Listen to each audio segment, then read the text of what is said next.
Volvemos a estar aquí después prácticamente de un año y nuevamente traemos algún material novedoso para darlo a conocer a todos ustedes y espero que una vez que vean de qué se trata, que ahora lo explicaremos, pues, en fin, lo den también a conocer fuera. Aunque todo esto también va a depender del ayuntamiento, que es quien nos ha hecho el encargo. Bueno, como saben, nosotros somos parte de la Universidad de Cádiz, somos de la Unidad de Geodetección y Georreferenciación del Patrimonio Histórico. Nosotros estamos trabajando aquí en Arcos, en Sierra Aznar, y en la actividad que tenemos más o menos una actividad cada año. En este caso, el Ayuntamiento de Arcos estaba también muy interesado en la actividad de difusión de lo que estábamos haciendo en el yacimiento. En este sentido, nos encargó una guía de forma que a través de ella pues se pudiera dar a conocer el yacimiento en su conjunto, los trabajos que estábamos realizando y también pues que sirviera precisamente para apoyar todo lo que es la puesta en valor del yacimiento en cuanto a su visita desde el punto de vista turístico y cultural. Nuestro agradecimiento, por supuesto, al Ayuntamiento, a la delegada de Cultura que nos ha recibido en el acto de hoy, y seguidamente vamos a comentarles en el marco en el cual se realiza este trabajo y un poco también vamos a comentarles en qué consiste esta guía del yacimiento. El yacimiento de Sierra Aznar, que poco a poco vamos dando a conocer su identidad clásica, que es Caldúba. Cierto es que todos los investigadores no están muy de acuerdo con la asignación, es polémico, es algo que está en estudio, pero nosotros es una de las primeras apuestas que hemos hecho, identificar el yacimiento con el nombre clásico, y creemos que eso va a añadir también un punto de atractivo a lo que es el conocimiento del yacimiento. Bien, el contexto en el cual se encuentra la guía parte del acuerdo de colaboración que establecimos hace ya un tiempo con el Ayuntamiento de Arcos de la Frontera. Básicamente de lo que se trataba era de algo, a nuestro parecer, no solo interesante para nosotros, sino también para el propio ayuntamiento, que era el de conocer un poquito más, si cabía, lo que era el yacimiento. Nosotros ahora explicaré un poco también, muy resumidamente, lo que hemos hecho desde el primer año en este sentido, y también promocionar para la visita cultural y turística el yacimiento. Entendemos, y además lo entendemos también desde un punto de vista de profesor universitario, porque uno de las titulaciones que tenemos nosotros es precisamente la de patrimonio histórico y arqueológico, y trabajamos mucho lo que es la socialización y no solamente el conocimiento científico del patrimonio arqueológico, que ya de por sí está muy bien, pero eso siempre es una opinión nuestra. Muchas veces necesitamos y recurrimos a los apoyos financieros, sobre todo del sector público, y es muy importante devolver también a la sociedad de una forma también en cuanto a lo que es la promoción económica de la localidad, dar ese contrapunto de conocer, de dar a conocer al turista, al visitante, un poco no solo ya lo que es la ciudad o lo que es Arcos, sino también todo el territorio y la riqueza histórica que implica. En este sentido, elaboramos una primera fase de trabajo, básicamente, que es la que presentamos el año pasado, de fotogrametría aérea y terrestre, de prospección y delimitación del yacimiento. Y ya comentamos el año pasado que el tipo de trabajo que nosotros realizamos, que es fundamentalmente de carácter no invasivo, con utilización de nuevas tecnologías, es un sistema de trabajo muy adecuado para rentabilizar el esfuerzo económico que se realiza y para obtener unos datos de un sitio tan grande, de un yacimiento enorme en extensión como es el de Sierra Aznar, y entendemos que el método de trabajo que nosotros utilizamos está perfectamente acorde con esta línea, ¿no? Es decir, de conocer,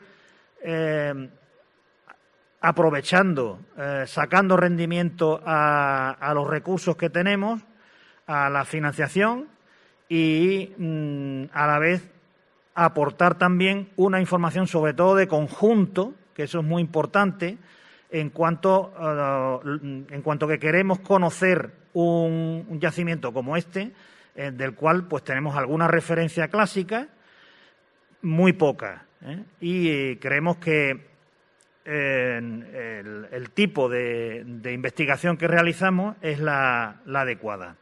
Seguidamente hemos planteado una segunda fase, que es en la cual se enmarca este trabajo que les vamos a presentar, que es la guía del yacimiento. Complementamos también las actividades de conocimiento del yacimiento y a partir ya de este segundo trabajo, si inicialmente la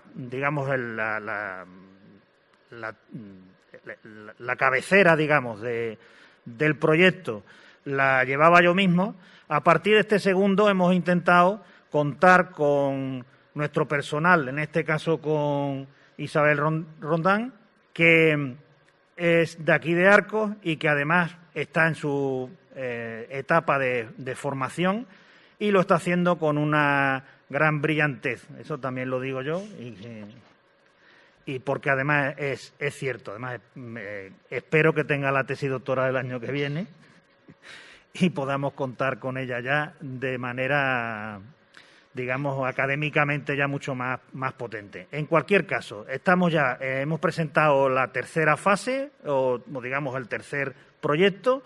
Se nos ha autorizado, después de vamos a llamar, largo paseo por el desierto para poder conseguir la autorización.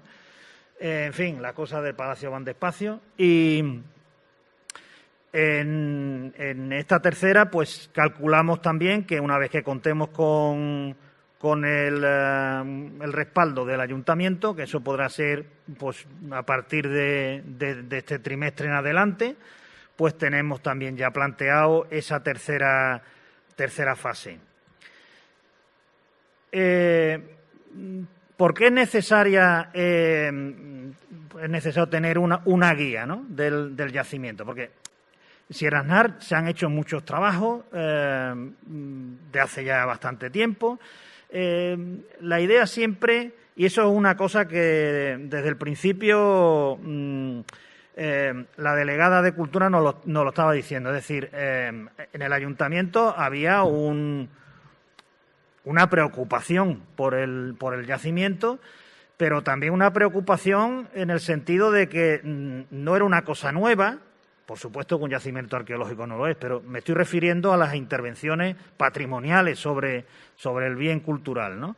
Se estaba invirtiendo dinero, pero interesaba también hacer las cosas con un poco de sentido, ¿no? Y precisamente ahí es donde nosotros le comentamos lo interesante que podía ser la participación nuestra, por el tipo de enfoque que estábamos dando, por el tipo de método que estábamos introduciendo, y dentro de estas negociaciones y de estos intercambios de opiniones y de ideas que teníamos, pues claro, se señalaba que una de las cuestiones más interesantes, tal vez empezar por el centro de recepción había sido una línea que se había hecho desde los años 90, pero a lo mejor ahora lo que nos interesaba no era tanto empezar construyendo edificios, sino a lo mejor construyendo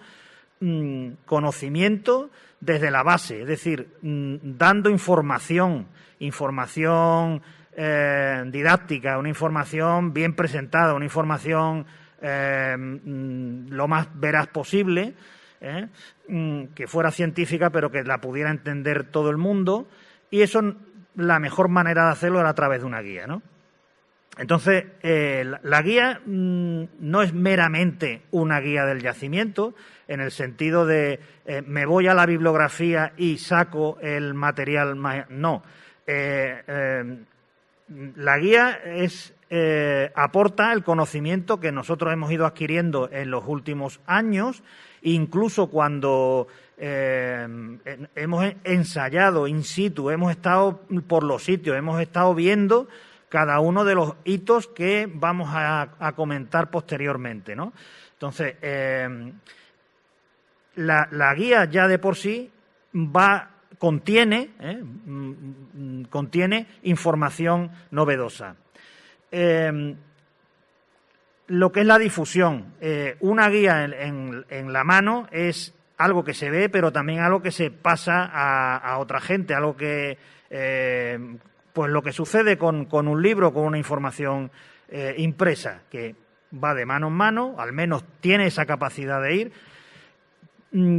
lleva mucho material gráfico, de manera que, y procuramos además que sea de calidad, ahora Isa lo comentará, de forma que entendemos que ese pasar de mano en mano también va a ser atractivo, y creemos que eso es una ayuda también para que la guía al final termine, no sabemos cuántos van a salir, pero que al final la guía termine siendo un poquito sobada, si me permiten la expresión, en el sentido de que sea utilizada, ¿no? Ese es el objetivo, y si algún día nos dicen es que las fotos ya no se ven de gastadas que están, pues estaríamos encantados en ese sentido, ¿no?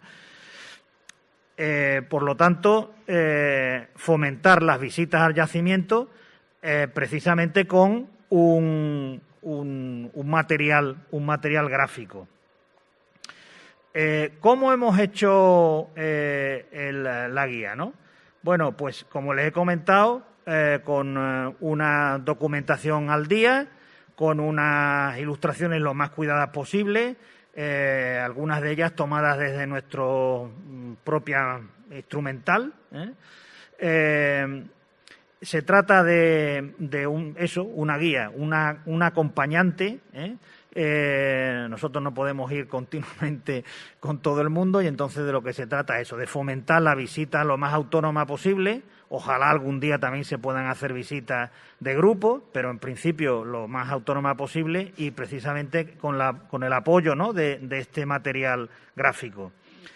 hacer también una síntesis de lo que es el yacimiento, porque, bueno, eso también es algo que tenemos que anotarnos, que tenemos que hacer, que sé que es hacer publicaciones científicas y a veces también publicaciones de difusión, pero que de momento no lo tenemos hecho y entonces este es nuestro primer acercamiento y en este sentido es una síntesis que hacemos del trabajo realizado. En definitiva, una herramienta para todos los públicos. No hemos hecho una diferenciación neta entre un público u otro. Ahora comentará Isaac realmente qué tipo de público puede acceder. La idea era que fuera todo el mundo. Y en todo caso, cuando vean las rutas que proponemos, pues ahí sí que hay que, valorar un poco si realmente la forma física que tenemos es la más adecuada para el tipo de yacimiento del que estamos haciendo referencia, porque es un yacimiento que a nosotros es un reto también a la hora de trabajar, no solo ya por la extensión, sino también por la diferencia de cota, que incluso cuando le hemos estado haciendo los vuelos con los drones es verdaderamente problemático el hacer la programación de vuelo, porque la diferencia de cota es impresionante, ¿no? O sea, tiene un yacimiento que es un verdadero gusto por los retos que plantea, ¿no? Sierra Aznar o Calduva plantea, vamos a ir ya introduciendo el término, plantea pues una serie de valores desde el punto de vista patrimonial. Patrimonial, pero no solo patrimonial cultural, sino también natural. Estamos en un medio con un pequeño bosque mediterráneo de una calidad excepcional. Es decir, una zona donde, pasta el ganado, afortunadamente, y precisamente por eso se ha conservado también. Tiene unas condiciones desde el punto de vista también natural fantástico, y desde el punto de vista paisajístico se hacen unas fotos del pantano que son espectaculares. Las vistas que tiene de la zona del pantano son magníficas. Bien, en cuanto a los valores, me permitiría destacar uno que es el que entendemos que es el que atesora verdaderamente el yacimiento y el que le da, digamos, su ser, el que lo vertebra, que es el agua.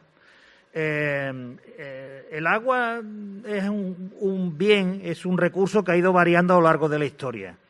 Estamos seguros que en época romana y con anterioridad había en la zona mucho más agua que después, en época medieval o incluso, y por supuesto que en la actualidad. Y eso hace que todas las construcciones que están allí están enfocadas hacia la gestión del agua. Tenemos ¿qué nos queda? Pues nos queda muchísimo, porque cuando hablamos de gestión del agua nos falta también localizar con exactitud de dónde sale el agua. Creemos que está dentro de la montaña, pero bueno, eso habrá que localizarlo, habrá que ver por qué los niveles están tan abajo actualmente, en fin, habrá que hacer una verdadera investigación, no solamente desde el punto de vista arqueológico, sino incluso también hidrológico.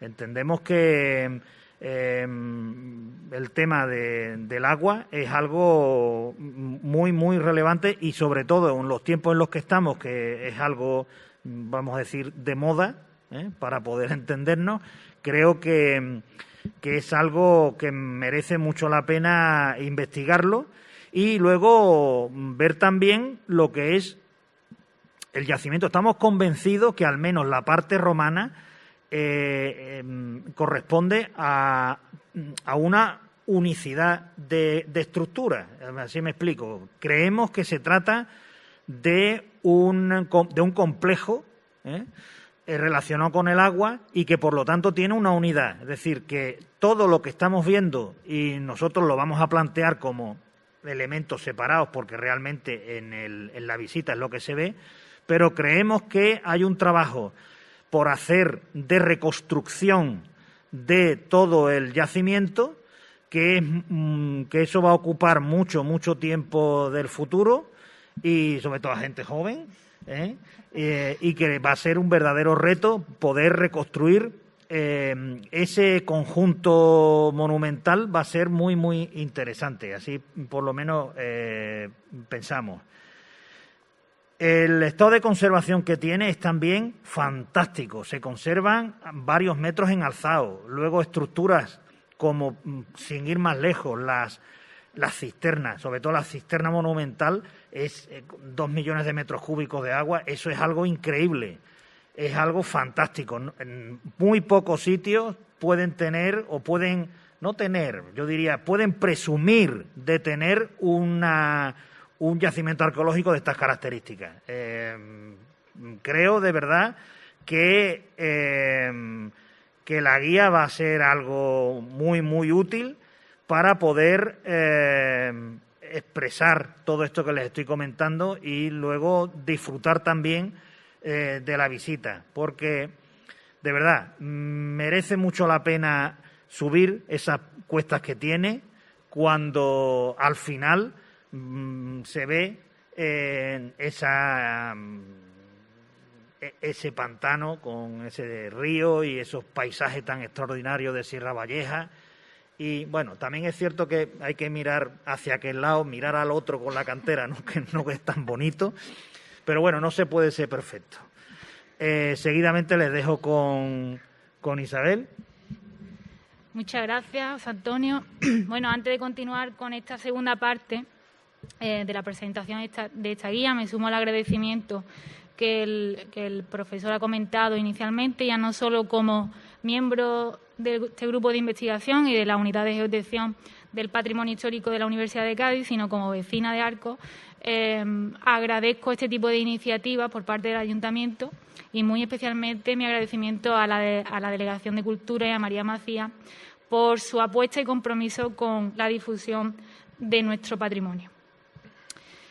Pues bien, en esta segunda parte yo voy a explicar cómo hemos estructurado esta guía y en qué nos hemos basado para darle una coherencia, ¿no? La guía se titula Calduva, Guía para el conocimiento y la visita del yacimiento arqueológico de Sierra Aznar, Arco de la Frontera, Cádiz. Bueno, la guía está en proceso, está totalmente terminada. Estamos terminando de maquetar parte de la información gráfica y cartográfica y esperamos que en pocas semanas esté impresa y a la disposición de quien la quiera. Pues bien, la estructura que le hemos dado a la guía está versada en 12 puntos que voy a explicar muy brevemente, intentando no hacer ningún spoiler y para que os interese en lo que vais a leer. El primer punto es una presentación del documento y del texto que tenéis delante. A continuación pasamos al punto número 2, localización y acceso. En este apartado describimos brevemente los puntos de acceso y de llegada al yacimiento por una u otras carreteras y desde distintos puntos. El tercer apartado, hablamos sobre temas de geológico e hidrológico de Arcos y el entorno de Calduva. Desde nuestro punto de vista, y como ha comentado José Antonio, el conocimiento, aunque sea básico, de la geología y la composición hidrológica del yacimiento y de su entorno más inmediato es esencial para entender su posible funcionalidad histórico-arqueológica, ¿no? Estamos sobre el acuífero más importante de nuestra provincia, que es el acuífero Arcos Bornos Espera, y a pesar de que actualmente y posiblemente desde hace bastante tiempo la funcionalidad hidrológica o hidráulica del yacimiento no existe, es necesario, como comentaba el profesor, un análisis intensivo de esta hidrología. El cuarto apartado trata sobre la historia de las investigaciones. En este punto hacemos un recorrido y analizamos toda parte de la historiografía del yacimiento, comenzando por esa descripción por parte del geógrafo griego Ptolomeo en el siglo II, que es quien anuncia y da unas coordenadas de Calduba. Estas coordenadas están en un sistema local con una conversión a un sistema actual bastante compleja, pero que digamos que por la análisis de geografía relativa y de otros asentamientos cercanos identificarían en el entorno de Sierra Aznar la Calduba de Ptolomeo.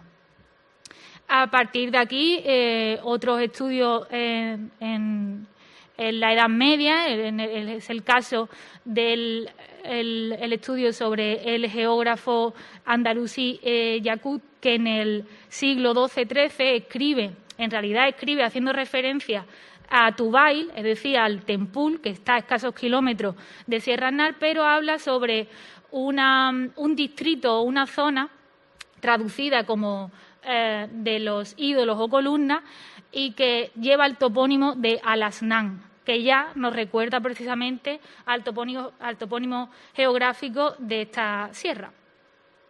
En el siglo XVII, historiadores locales de la talla de Pedro de Gamasa también describen el entorno de Sierra Aznar aludiendo a yacimientos rurales, pero con claras, digamos, estructuras arqueológicas romanas y con una clara vinculación con el agua.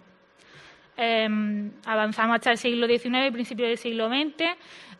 Otros investigadores o historiadores locales como Miguel Mancheño o Fidel de Fita ya también identifican Sierra Aznar con la Calduba de Ptolomeo.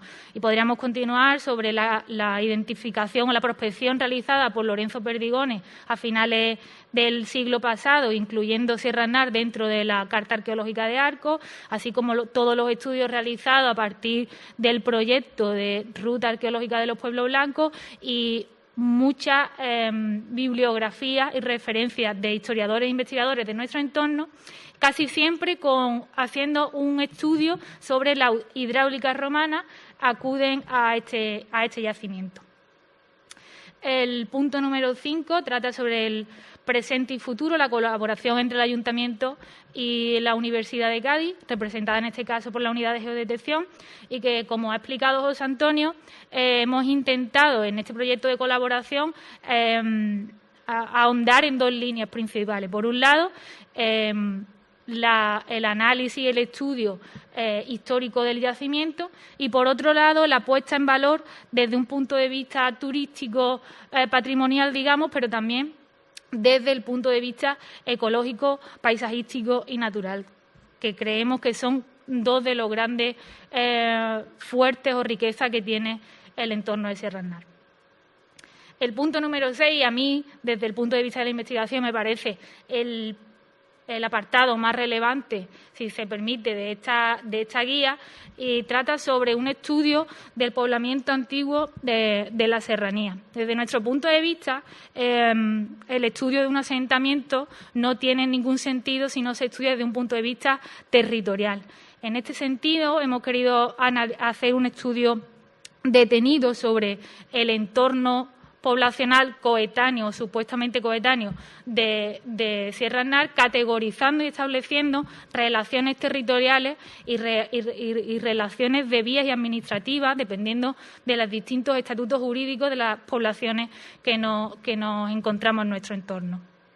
En el caso de Sierra Aznar, independientemente de que todos los investigadores estemos o no de acuerdo con que se trata de la Calduba de Ptolomeo, si hacemos un estudio de toda la información que tenemos de este yacimiento, lo categorizaríamos con lo que los historiadores conocemos o llamamos small town, que son pequeñas ciudades con una serie de características bastante concretas, y es que, digamos que las estructuras más relacionadas con la parte de hábitat o el mundo privado de la ciudad no tiene un protagonismo, sino que son los elementos más vinculados con lo público y lo sagrado los que tienen una mayor importancia. Y esto es una definición que entra perfectamente en lo que nos encontramos cuando analizamos y estudiamos el yacimiento de Sierra Aznar y, desde nuestro punto de vista,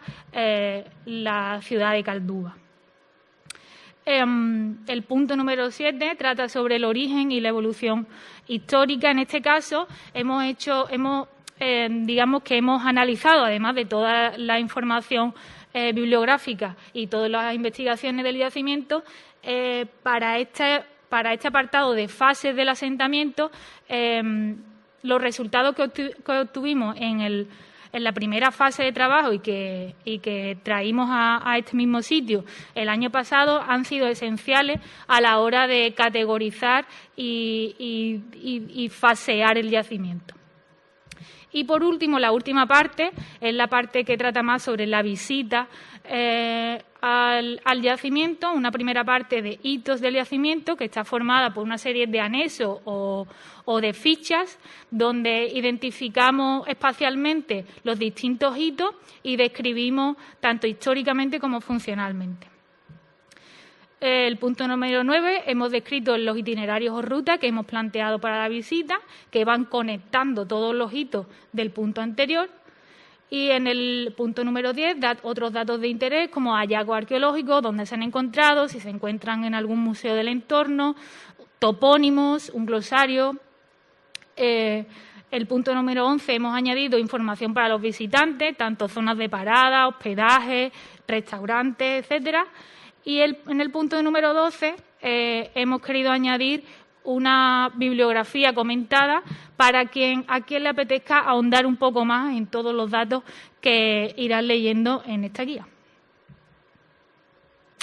En cuanto a los hitos itinerarios, como he comentado antes, hemos establecido 2 rutas que creemos que son las más aconsejables desde el punto de vista funcional del sitio como desde el punto de vista de comprensión histórico-arqueológica del yacimiento. Pero estas 2 rutas ofrecen también 2 niveles de complejidad. Y aunque en realidad no son, digamos, muy extensas en longitud, la compleja topografía del yacimiento, los obstáculos naturales y los obstáculos arqueológicos no hacen posible, desde nuestro punto de vista, que se haga el recorrido rápidamente. Es decir, creemos que todo el mundo puede realizar estas visitas, pero que hay que tomarlo con relativa tranquilidad si no se quiere llegar arriba con la lengua afuera. Como decía, cada hito viene descrito y caracterizado en la guía. En este sentido, es lo que comentaba José Antonio. Para nuestro principal objetivo con la guía es que se use, que no sea un libreto que tienes en la mesilla debajo de la tele, sino que si vas al yacimiento será un formato que sea cómodo de transportar y que lo utilices en todo tu recorrido. Siga o no sigas las rutas recomendadas, pero que cuando te encuentres con un hito puedas ver en qué punto concreto está del yacimiento, qué lógica espacial tiene en relación con el resto de hitos y qué es. Y por último, la ruta evidentemente está condicionada por los límites de distintos parcelarios y de los distintos propietarios. En realidad, ambas rutas solo, digamos, que discurren por una sola propiedad, con una propiedad que se ha mostrado siempre colaborativa, pero que evidentemente tiene una labor agrícola y ganadera que hay que respetar en estas visitas. Y, por supuesto, hay partes de la guía que discurren por zonas que están cerradas y que, evidentemente, no se podría acceder. En cuanto a la ficha de hitos, la ficha está compuesta por la identificación o el nombre del hito, una imagen de referencia espacial, es decir, una ortofoto con un punto que te localiza exactamente dónde está, unas coordenadas del hito, una altura absoluta en relación al nivel del mar para que seamos conscientes de los cambios topográficos que vamos a ir discurriendo con nuestra visita, unas dimensiones del hito, si es que tiene sentido tenerla, y una descripción. En cuanto a la descripción, el hito está informado a través de normalmente una fotografía, pero no siempre es una fotografía al uso. De tal manera que hemos hecho una descripción histórica, una descripción funcional del hito dentro de la coherencia del yacimiento, pero también tiene una descripción del producto que se está viendo, porque en algún caso mostramos, por ejemplo, el producto de una fotogrametría terrestre. Entonces, nos parecía interesante que el lector y el visitante pudiese, además, tener conocimiento de cómo se ha obtenido ese producto gráfico que le está informando sobre el hito que tiene delante. En este sentido, finalmente, hemos elaborado una lista de los hitos más relevantes del yacimiento. Serían 19, en realidad algunos hitos están agrupados y sería lo siguiente: el centro de recepción, evidentemente sería el punto de inicio de ambas rutas, o un conjunto de silos, el tercer hito, el manantial de Sierra Aznar, la cantera principal, que nosotros creemos que es la cantera de extracción de material para la construcción de la parte, al menos, de la parte principal del yacimiento. El hito número 5, un columbario o una estructura posiblemente funeraria. El hito número 6, casas. El hito número 7, paredón norte. El hito número 8, acueductos. De eso que decía, que en realidad hemos encontrado, hemos detectado, documentado, y ya habían algunos que estaban detectados anteriormente, digamos que partes de acueductos, algunos inconexos porque se han perdido y que tienen la misma descripción genérica, pero que tienen una descripción geoposicional distinta para cada uno. El hito número 9 sería el fortín o praesidium, en la planicie superior del cerro, las canteras de este fortín, el cono de captación, un sistema de terraza. Igualmente, nuestra apuesta es que el yacimiento está aterrazado, es decir, que han construido una serie de elementos arquitectónicos para adaptarse a esa compleja topografía, y que, por lo tanto, este hito está dividido también en distintas zonas. Una sima natural, el cerramiento, igualmente formado por diferentes elementos arquitectónicos, cisternas o varias cisternas en realidad, el gran lacus, las piscinas limarias y todo el complejo que la rodean, la fuente monumental y otro lacus en la ladera sur del cerro. Finalmente, el resultado sería una pequeña referencia espacial de dónde nos encontramos, que no se ve bien, pero en realidad ahí hay un punto que dice dónde estamos concretamente, y en este caso la información gráfica que nos dice que este es el centro de recepción es una foto realizada con dron. Aquí una breve descripción de las coordenadas, la altura y las dimensiones, así como la historia, en este caso, de cuando se construyó el centro de recepción. Y este es un ejemplo de eso que os decía antes. No se trata de una foto al uso, sino que para informar gráficamente sobre el hito cantera principal hemos realizado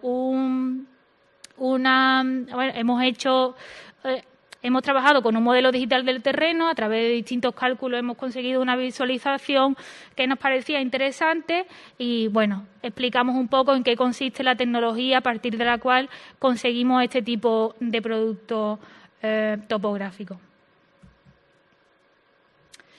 En esta imagen tenemos las dos rutas y un poco de alguna referencia espacial del sitio para quien no lo conozca. Al suroeste tendríamos en negro la barriada de la Perdiz, al oeste el cortijo de Canillas Nuevo, al norte la cantera de Áridos, al este el cortijo de Liche y al sureste la famosa Fuente del Sol. Este sería el recorrido propuesto para la primera de las rutas. Como decía, comienza evidentemente en el centro de interpretación y en este caso discurre por el yacimiento, pasando y recorriendo a través de 16 hitos, en este caso. En esta imagen lo que intentamos mostrar un poco es que, aunque pueda parecer un recorrido sencillo, apenas son 3 kilómetros, la pendiente media es de un 14%, la pendiente máxima de un 44% y al final tenemos un desnivel de casi 70 metros en este caso. Vale, Pues, como decía, está pensado para que lo podamos hacer todos y demás, pero hay que tener en cuenta que los cambios bruscos de la topografía hace que haya que tomarse el recorrido con relativa tranquilidad. Y esta era la idea que también comentaba José Antonio antes, ¿no? Si vamos realizando, en este caso, la primera ruta y nos detenemos en el punto número 2, podemos acudir a la guía, tenemos la imagen de referencia, tenemos la imagen de la ruta en el punto en cuestión que estamos, tenemos, en este caso, una foto de, aparentemente, es una mancha en el suelo, y si acudimos al descriptor del hito, pues tenemos, por un lado, las coordenadas, la altura a la que estamos, las dimensiones de ese hito y una pequeña descripción, que la voy a leer porque creo que no se ve bien, y que dice así. Se ha documentado varios hilos excavados en el suelo junto a los actuales caballerizas del Cortijo. Estas estructuras negativas son hoyos destinados originariamente a guardar, almacenar y conservar el excedente agrícola del cereal.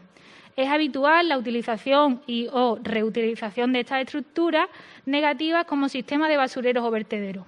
Su morfología y tamaño no es siempre la misma, pero frecuentemente presenta un fondo con forma de saco y boca cilíndrica.